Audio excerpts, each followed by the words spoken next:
کہ اس کی یہ تحریر صرف اسرائیلی حکومت اور اسرائیلی فوج کے لیے تھی۔ اسے ٹالی سے کوئی مسئلہ نہیں تھا اور نہ ہی وہ اس سے ناراض تھی۔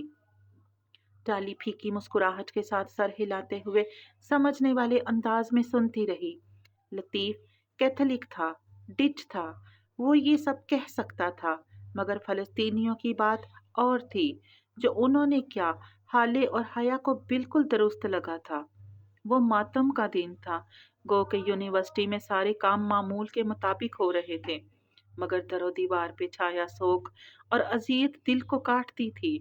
سمجھ میں نہیں آتا تھا کہ کیا کرے، کس سے انصاف مانگے۔ ہٹلر کہتا تھا، میں چاہتا تو تمام یہودیوں کو مار دیتا، مگر میں نے بہت سو کو چھوڑ دیا تاکہ دنیا جان سکے کہ میں نے ان کے بھائی بندوں کو کیوں مارا تھا۔ اور اس جیسی بہت سی دوسری کہاوتیں اسٹوڈنٹس اپنی اپنی شرٹس پہ لکھ کر پہنے گھوم رہے تھے۔ وہ اور ہالے بھی سارا دن سناٹے میں ڈوبی راہداریوں میں بے مقصد چلتی رہی تھی۔ پاکستان میں اپنے لاؤنج پہ بیٹھے ریموٹ ہاتھ میں پکڑے ٹی وی پہ فریڈم فلوٹیلا کی خبر دیکھنا اور افسوس کر کے چینل بدل دینا اور بات تھی، مگر ترکی میں رہ کر اسے ساری اذیت و تکلیف کا حصہ بننا دوسری بات تھی۔ وہ اینکر پرسن طلعت حسین کا شو کبھی بھی نہیں دیکھتی تھی، مگر یہ بات کہ وہ بھی ان سینکڑوں لوگوں کے ساتھ قید تھے بہت دل دکھانے والا تھا۔ وہ 6 جہاز تھے، 3 کارگو اور 3 مسافر بردار۔ یہ سب مختلف جگہوں سے آ کر مرمرہ میں ایک مقام پر اکٹھے ہوئے تھے۔ وہاں سے یہ پورا فلوٹیلا غزہ کی جانب گامزن ہوا تھا تاکہ غزہ کے محصورین کو امداد پہنچا سکے۔ جب فلوٹیلا غزہ کے قریب پہنچا تو اسرائیلی فوجوں نے جہازوں پر حملہ کر دیا، کتنے ہی لوگ شہید کر دیے اور باقی سب قید۔ دوپہر میں وہ اور حالے باہی سبانجی کے کیفے کے فوارے کے ساتھ کرسیوں پہ بیٹھی چارٹس اور پلے کارڈز بنا رہی تھی۔ انہوں نے سنا تھا کہ پورا استنبول سڑکوں پر نکل آیا تھا۔ سبانجی شہر میں نہیں بلکہ دور مسافات میں تھی، سو ان کا ارادہ بھی آج جا کر اس احتجاج میں شامل ہونے کا تھا۔ مئی کے آخری دھوپ فوارے کے پانی سے ابل رہی تھی۔ وہ کوہنیاں میز پر ٹکائے سر جھکائے پوسٹر میں رنگ کر رہی تھی۔ سکارف کے ایک پلو سے نفاست سے کیا گیا نقاب اس کے چہرے کا حصہ بن گیا تھا۔ صرف بڑی بڑی سیاہ آنکھیں نظر آتی جو پہلے سے زیادہ سنجیدہ ہو گئی تھیں۔ انسان ایک ہی دریا میں 2 دفعہ نہیں اتر سکتا۔ وہ بھی اب وہ والی حیا سلیمان نہیں رہی تھی جو 4 ماہ قبل ترکی آئی تھی۔ وہ آہستہ آہستہ نامحسوس طریقے سے بدلتی جا رہی تھی۔ ایک ثانیے کو اس کا ذہن صبح آئے پیغام کی جانب بھٹک گیا۔ کون سا سرپرائز؟ کیسا سرپرائز؟ خیر، عبد الرحمن کی ہر بات ہی سرپرائز ہوتی تھی۔ اب تو اس نے حیران ہونا بھی ترک کر دیا تھا۔ پلے کارڈز اور پوسٹرز لپیٹ کر جب وہ کامن روم میں آئی تو سینڈرا، چیری اور سارا کتابیں گود میں رکھے ٹی وی دیکھ رہی تھیں۔ حالے میز پہ رکھے اپنے بیگ میں کچھ چیزیں ڈال رہی تھی اور فلسطینی لڑکے بھی افراتفری کے عالم میں آ جا رہے تھے۔ سب کو احتجاج کے لیے استنبول جانا تھا۔ کیا تم لوگ آؤ گے سارا؟ اس نے ٹی وی میں مگن تینوں لڑکیوں کو مخاطب کیا۔ نہیں، سارا نے اسکرین پر نگاہیں جمائے بے نیازی سے شانے اچکائے۔ چیری اور سینڈرا نے تو اسے دیکھا تک نہیں، وہ اسی طرح کھڑی ٹکڑ ٹکڑ ان کے چہرے دیکھے گئی۔ حالے اور فلسطینیوں کے ساتھ سامان پیک کروانے اور احتجاجی شرٹس پہن کر اس کاررواں میں شامل ہونے کے لیے بہت سے ترک اسٹوڈنٹس بھی آ گئے تھے۔ یہ وہ لڑکیاں تھیں جو گرمی سردی ہر موسم میں منی اسکرٹس میں ملبوس ہوتی تھیں۔ وہ لڑکے جن کا دین مذہب سے کوئی دور دور کا واسطہ بھی نہ تھا، کانوں میں بالی اور قابل اعتراض تصاویر والی شرٹس اور جینز پہننے والے سب ایک ہو گئے تھے۔ مگر وہ لڑکیاں چیری، سارا اور ٹالی، وہ جن کے ساتھ حیا اور ڈی جے رات کو گھنٹوں باتیں کرتی تھی، جو ساتھ کھاتی پیتی سوتی جاگتی ہنستی بولتی تھیں، اب وہی لڑکیاں اجنبی بنی بیٹھی تھیں۔ یہ لوگ کیوں نہیں چل رہے؟ سب واضح تھا، پھر بھی اس نے الجھن بھرے انداز میں حالے سے دھیرے سے پوچھا۔ حالے نے سارا والی بے نیازی سے شانے اچکائے۔ کیونکہ وہ مسلمان نہیں ہے حیا۔ وہ بالکل چپ کھڑی رہ گئی۔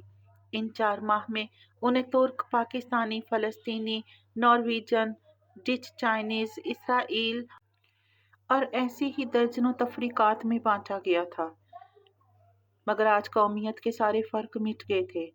یہودی، عیسائی، بدھسٹ سب ایک طرف ہو گئے تھے اور مسلمان اسٹوڈنٹس ایک طرف، اور وہ بھی کن سیرابوں کے پیچھے دوڑا کرتی تھی۔ اسے بھی کن لوگوں کا لباس، کن کا رہن سہن اچھا لگتا تھا۔ انجم باجی اور جاوید بھائی سمیت وہ سب جب ٹاکسم پہ پہنچے تو وہ 5 منٹ کے لیے معذرت کر کے تیزی سے استقلال اسٹریٹ کی طرف چلی آئی۔ اسے جہان کو بھی اپنے ساتھ لینا تھا، جتنے زیادہ مسلمان ہوں اتنا بہتر تھا۔ برگر کنگ پر معمول کی گہما گہمی تھی۔ وہ ریسٹورنٹ کی میزوں سے ہٹ کر اندر جانے والے دروازے میں داخل ہو گئی۔ کچن میں ایک ترک لڑکی اور ایک نیا لڑکا کام کر رہے تھے۔ دونوں شیف تھے۔ سلام، جہان کہاں ہے؟ اس نے ارد گرد نگاہیں دوڑاتے ہوئے لڑکے کو مخاطب کیا۔ وہ ابھی تو یہیں تھا، گوشت کاٹ رہا تھا، اب شاید۔ لڑکے نے مڑ کر ایک دوسرے دروازے کی طرف دیکھا۔ شاید ڈریسنگ روم میں ہو یا باتھ روم میں۔ اسی پل ڈریسنگ روم کا دروازہ کھلا۔ حیا نے بے اختیار گردن موڑ کر دیکھا۔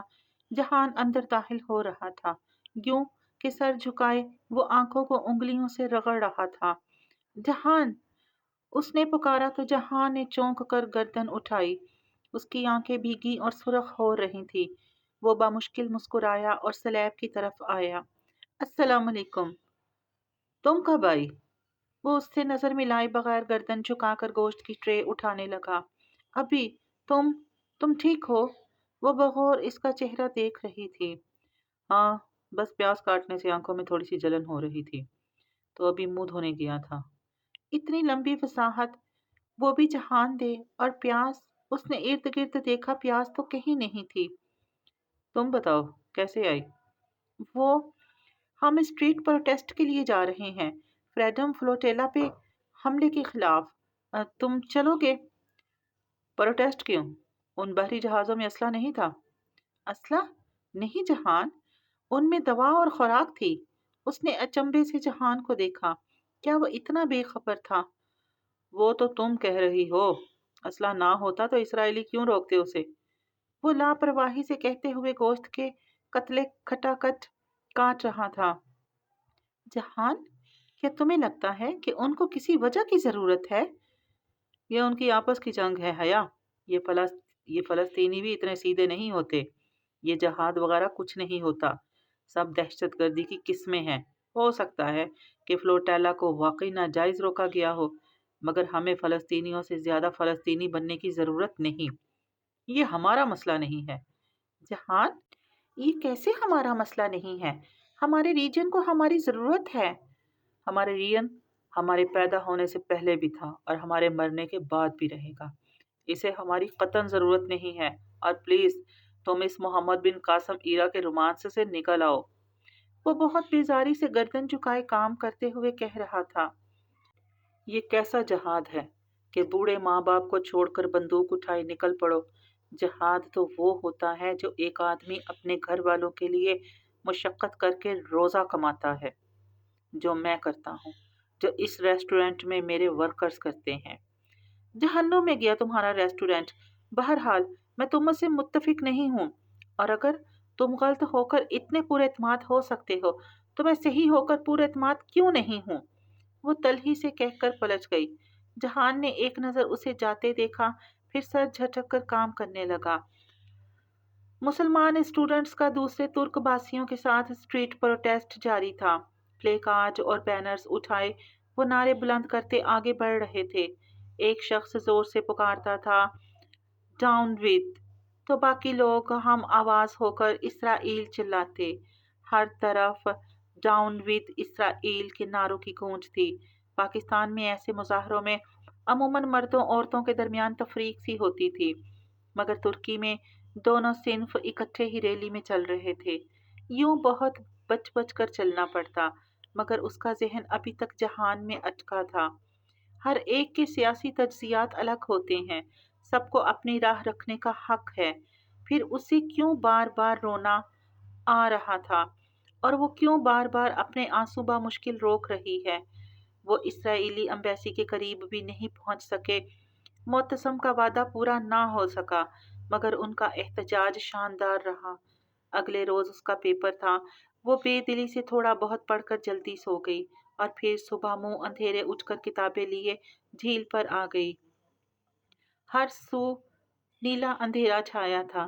جون شروع ہو چکا تھا مگر اس وقت بہت ٹھنڈی ہوا چل رہی تھی۔ گرمی صرف دن میں ہوا کرتی تھی۔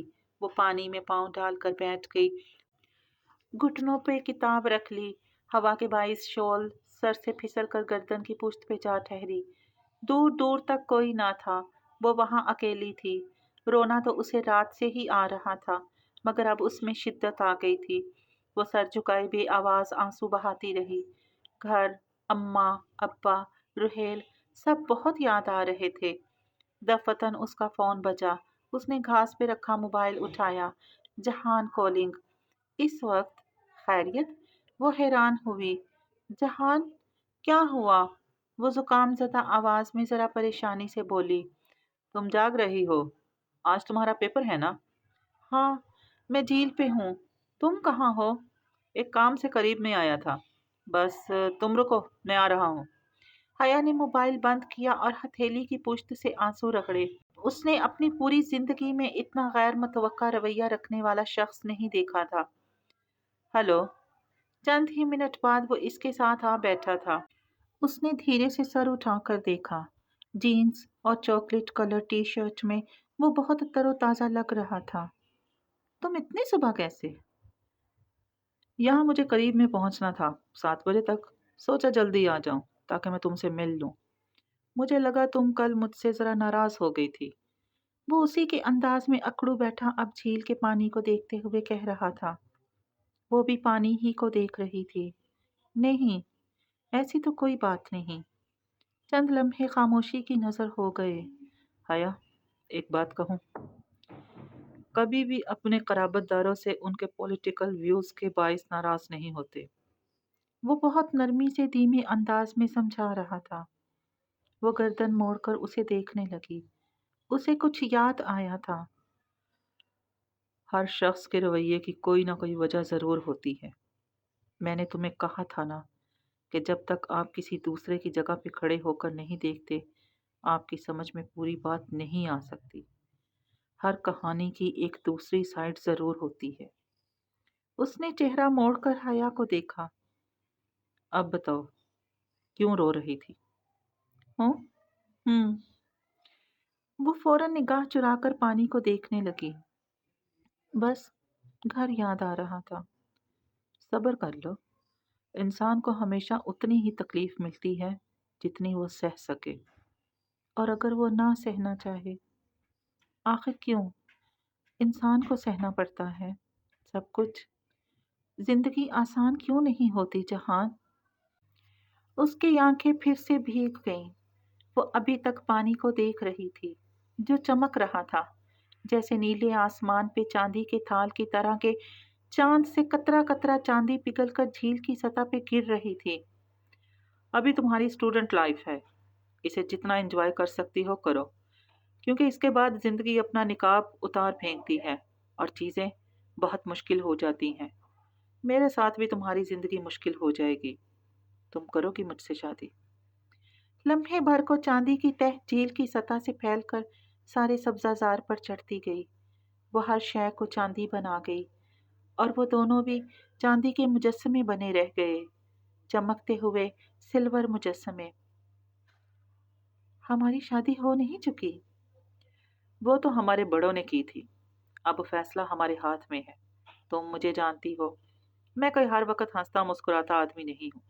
میں جانتا ہوں میں بعض دفعہ بہت سخت ہو جاتا ہوں اور تب تمہیں میں بہت برا لگتا ہوں، مجھے پتا ہے، مگر میں ایسا ہی ہوں۔ کیا تم میرے ساتھ ساری زندگی رہ لو گی؟ وہ بہت سنجیدگی سے پوچھ رہا تھا۔ حیا نے دھیرے سے شانے اچکائے۔ استنبول میں ہر حالات میں رہنے کو تیار ہوں میں، اللہ نہ کرے جو ہم یہاں رہیں۔ وہ ایک دم بالکل غیر ارادی طور پر چونک کر بولا۔ چاندی کے دوسرے مجسمے نے حیرت سے اسے دیکھا۔ کیوں؟ یوں ہی کہہ رہا تھا۔ پہلے مجسمے نے گردن موڑ لی۔